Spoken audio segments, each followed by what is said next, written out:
लोग आशा करते हैं कि आप सभी अच्छे होंगे। हाँ, मैं भी अच्छा हूँ।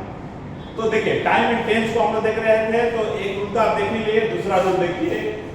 We don't know how many times he came to you and talked to you over this problem. We don't know, हम लोग नहीं जानते how many times he came to you, आपके पास कितने समय आया and talked to you over this project, और आपसे इस प्रोजेक्ट पर बात की। तो यहाँ पर देखना है एरर कहाँ पर। तो देखिए, how many times, इस दिए हुए सेंटेंस में how many times दिया हुआ है, तो how many times क्या है, एडवर्ब ऑफ फ्रीक्वेंसी है। एडवर्ब ऑफ फ्रीक्वेंसी, तो ध्यान रखिएगा कि जहां पर मेनी टाइम्स, सेवरल टाइम्स,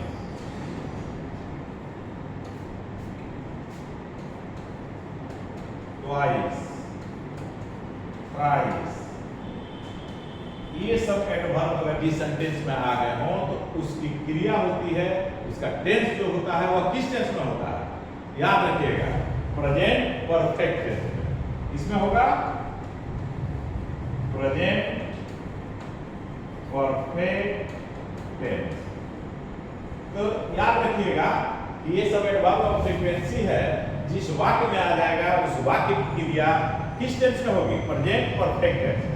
और प्रेजेंट परफेक्ट टेंस का रूल क्या है, तो सब्जेक्ट के बाद हम लोग ऑक्सिलियरी वर्ब हैज, हैव का प्रयोग करते हैं, और उसके बाद वर्ब का पास्ट पार्टिसिपल फॉर्म यानी कि वर्ब का तीसरा फॉर्म आता है। तो यहाँ पर कौन सा टेंस यूज हुआ, ही केम, कौन सा टेंस है, सब्जेक्ट प्लस V2 है। यहाँ सब्जेक्ट के बाद वर्ब का दूसरा फॉर्म है, यानी कि यह सिंपल पास्ट टेंस है।